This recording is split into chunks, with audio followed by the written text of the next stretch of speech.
Je s'appelle Groot. Oui. Je s'appelle Groot.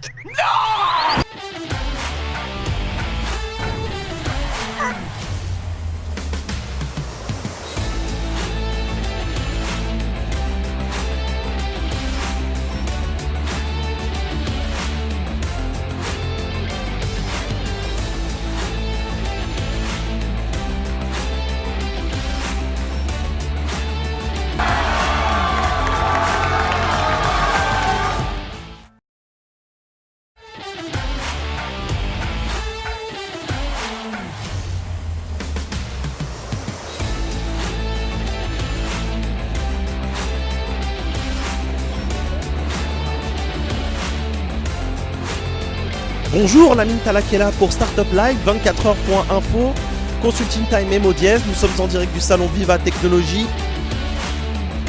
Alright guys, all set, ready for Viva Tech in Paris. Bonjour. On est à Vivatech, c'est maintenant un des top 10 je crois salon mondial sur les nouvelles technologies, de ce qu'on nous avait dit. C'est sûr, c'est un top 10 à l'échelle mondiale.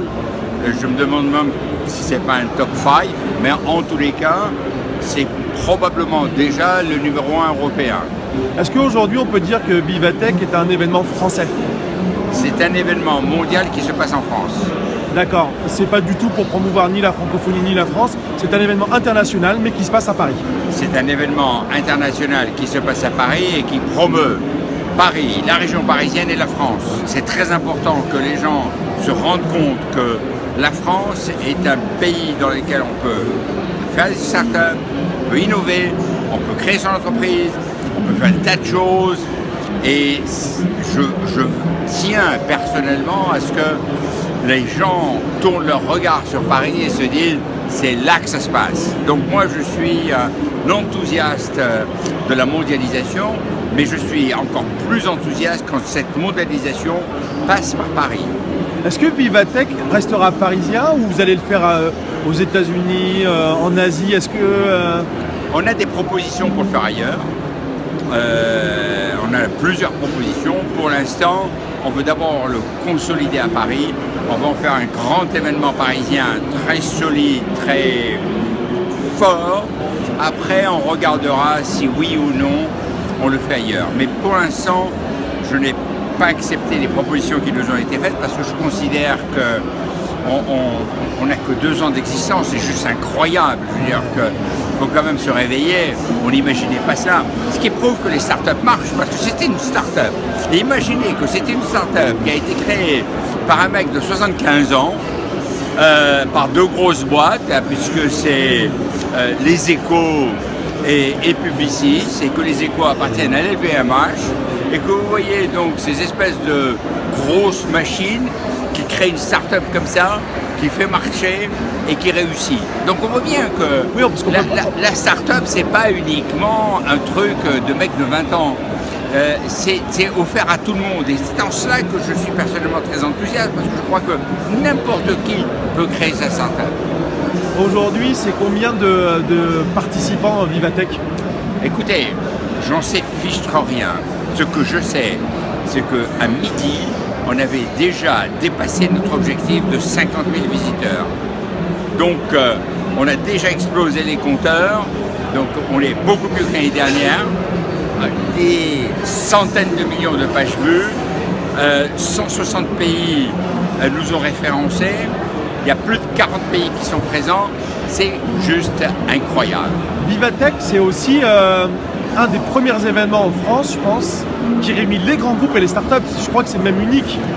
Ah, attendez, c'est le seul événement au monde, pas en France, au monde, qui fait 4 choses. D'une part, les grandes entreprises et les startups. Ça, on l'a voulu tout de suite.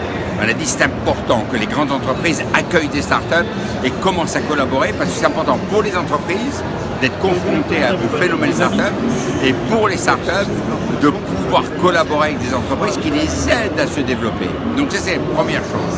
La deuxième chose, on voulait que ce soit des conférences équivalentes à ce qu'on trouve à Davos. Les meilleurs speakers, les meilleurs sujets, les top-notch du monde entier. Et c'est le cas. On a eu vraiment un plateau extraordinaire. La troisième chose, je voulais un Hall of Tech, où on voit les innovations, on peut les toucher du doigt, on peut les montrer. La quatrième chose, il y a des événements, comme ce qu'on a vu hier avec le fait qu'il y avait des job dating. Et les gens, on a eu plus de 3000 personnes qui sont venues pour un job, et il y avait 500 jobs qui étaient proposés, ils sont tous partis. Formidable. Il y a un hackathon qui est en train de se terminer, et il y a beaucoup d'autres choses. Et autre chose, c'est aussi un événement qui touche deux cibles, à la fois B2B et aujourd'hui Et B2C. j'allais y arriver, et la dernière chose, je voulais que ce soit ouvert au grand public. Et c'est formidable quand vous voyez des gamins qui regardent ça, qui sont confrontés aux réalités, qui mettent leur casque de réalité virtuelle, qui peuvent voir la voiture qui se gare toute seule, etc. C'est juste génial. Donc moi je suis très Donc heureux. c'est une vraie satisfaction aujourd'hui, quelque part, d'avoir apporté à la France l'événement qu'on attendait, qui était très français, parce qu'il y a beaucoup d'événements qui étaient parisiens aujourd'hui, mais qui n'avaient pas finalement ce petit drapeau qui montrait en lumière l'écosystème français. On avait beaucoup de petits événements et des choses respectables et que j'ai beaucoup apprécié. Je veux dire, le futur en scène, c'est très bien. Donc je ne suis pas en train de critiquer les autres événements, mais ce que je constate, c'est qu'un événement de portée mondiale, il n'y en avait pas. Maintenant, il y en a un, et c'est Viva Technologies. Merci beaucoup. Merci à vous.